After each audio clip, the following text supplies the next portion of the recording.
From our archives, these are timeless messages.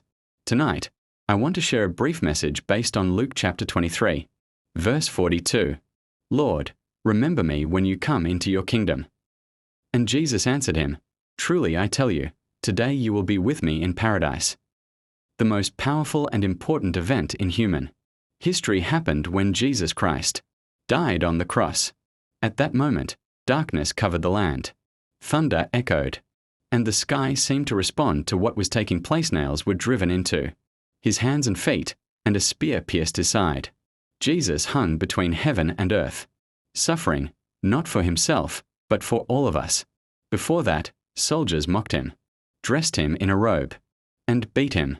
He was led through the streets alongside criminals who were also sentenced to die. Each carried a sign showing their crimes. Weak from loss of blood, Jesus stumbled. Then a man from Africa was forced to help carry his cross. This reminds us that Jesus belongs to all people, every race, every nation. Christianity is not for one group alone. Christ came for the whole world.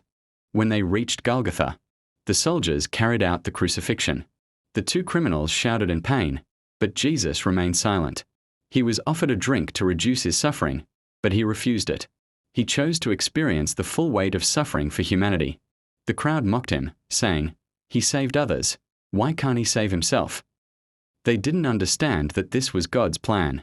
Through his death, forgiveness would be made available to the world. There is no other way to salvation except through him. Human beings have been separated from God since the beginning. Sin has created that separation.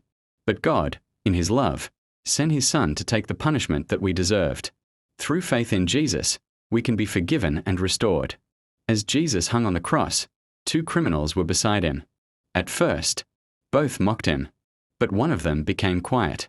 Then he spoke, admitting his guilt and recognizing Jesus' innocence. He said, We deserve this punishment, but this man has done nothing wrong. Then he turned to Jesus and said, Lord, remember me when you come into your kingdom. It seemed like an impossible request, but Jesus gave an immediate and powerful answer. Today you will be with me in paradise. Think about that moment. A man who had lived a sinful life, with no time left to change, simply turned to Jesus and was saved instantly. He didn't perform good deeds. He wasn't baptized. He had no time to prove himself. Yet he received forgiveness. This shows us the heart of the gospel. First, repentance. He admitted his wrongdoing. Second, faith. He believed in who Jesus was. Third, grace. He received salvation as a gift. No matter what you've done, God can forgive you. No sin is too great.